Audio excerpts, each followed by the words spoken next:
Hello दोस्तों, this is pharmacy knowledge. तो दोस्तों जो आज की जो वीडियो है वो हमारी आई फ्लू से या फिर कंजक्टिवाइटिस से रिलेटेड होने वाली है, जो कि आज के टाइम पे काफ़ी तेज़ी से स्प्रेड हो रहा है, यानी बहुत तेज़ी से फैल रहा है हमारी कम्युनिटी में। तो आपने भी अपने आसपास या फिर लोकल एरियाज़ में इसको फैलते हुए देखा होगा या फिर किसी पेशेंट को देखा होगा। सो इस वीडियो में हम जो देखने वाले हैं वो आई फ्लू कैसे होता है, कंजक्टिवाइटिस कैसे होता है या फिर कैसे स्प्रेड होता है, क्या क्या इसके हमें सिम्टम्स देखने को मिल सकते हैं और इसे हम स्प्रेड होने से कैसे रोक सकते हैं, और इसकी क्या क्या प्रिवेंशन क्राइटेरिया है जिसकी वजह से हम इसको स्प्रेड होने से रोक सकते हैं। तो वीडियो को कंप्लीट ज़रूर देखिएगा और चैनल पे नए हैं तो सब्सक्राइब करके ज़रूर जाइएगा, क्योंकि हम आपके लिए ऐसे ही हेल्थ रिलेटेड वीडियो लाते रहते हैं। तो चलिए शुरू करते हैं।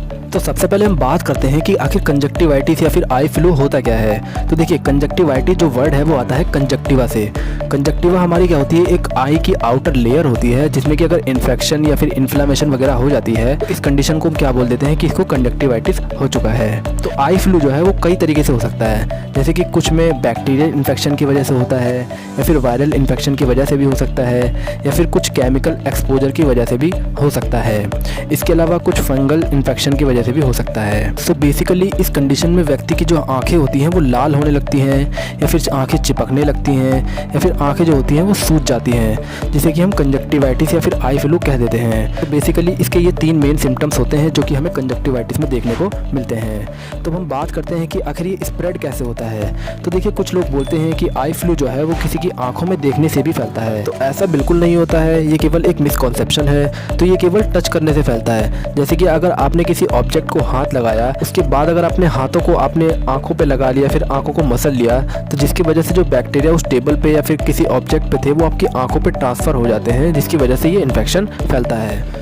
इसके अलावा जैसे कि इन्फेक्टेड पर्सन की टॉयलेटरीज़ को यूज़ करने से, जैसे कि रुमाल हो या फिर टॉवल हो या फिर सोप हो, तो जिसके यूज़ करने की वजह से भी ये इन्फेक्शन आपकी आंखों में ट्रांसफ़र हो सकता है। तो इस कंडीशन में आपको क्या करना है, आपको अपने आंखों के डॉक्टर के पास जाना है और उनको अपनी सारी प्रॉब्लम बतानी है, जिससे कि वो आपको कुछ एंटीबायोटिक या फिर एंटी इन्फ्लेमेटरी ड्रॉप प्रेस्क्राइब कर सकें, जिसको ठीक होने में भी आपको कम से कम 3 से लेकर 15 दिन का टाइम भी लग सकता है।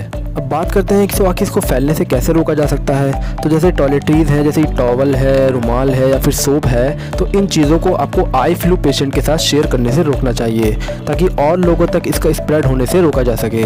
इसके अलावा अपनी आंखों को बार बार टच नहीं करना होता है, हाथों को सैनिटाइज़ करना होता है किसी काम को भी करने से पहले, क्योंकि ये जो इन्फेक्शन है वो एक दूसरे से बहुत तेज़ी से फैलता है। तो इसलिए हमें इन सभी बातों को ध्यान में रखते हुए हम इसको स्प्रेड होने से रोक सकते हैं। सो आई होप कि आपको ये जानकारी अच्छी लगी होगी। सो अगर चैनल पे नए हैं तो प्लीज़ चैनल को सब्सक्राइब करके ज़रूर जाइएगा, क्योंकि हम आपके लिए ऐसे ही नई नई वीडियो लाते रहते हैं। तो चलिए मिलते हैं नेक्स्ट वीडियो में।